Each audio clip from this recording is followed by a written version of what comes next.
શિયાળાની શરૂઆત થતાં જ ડભોઈ તાલુકાના વઢવાણ તળાવ ખાતે દેશ વિદેશના યાયાવર પક્ષીઓનો મેળો જામી રહ્યો છે. આ તળાવ પક્ષી અભયારણ્ય અને ગુજરાતમાં નળ સરોવર પછીનું બીજું મહત્વનું રામસર સ્થળ છે. શિયાળો શરૂ થતાં જ હજારો કિલોમીટરનો પ્રવાસ ખેડીને આ પક્ષીઓ ખોરાક અને ગરમીની શોધમાં અહીં મહેમાન બને છે. આ પક્ષીઓ ઇન્ડોનેશિયા, લદ્દાખ, હિમાલય, ચીન, મલેશિયા અને અન્ય ઠંડા પ્રદેશોમાંથી આવે છે. વઢવાણા ખાતે 80થી વધુ જાતના પક્ષીઓ જોવા મળે છે, જેમાં રાજહંસ, ગાજહંસ, સુરખાબ, નોર્ધન પિન્ટેલ અને વિવિધ બતકની પ્રજાતિઓ મુખ્ય છે.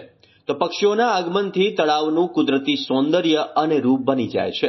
વહેલી સવારે અને સૂર્યાસ્તના સમયે હજારો પક્ષીઓના કિલકિલાટથી આખું વાતાવરણ જીવંત બની ઉઠે છે.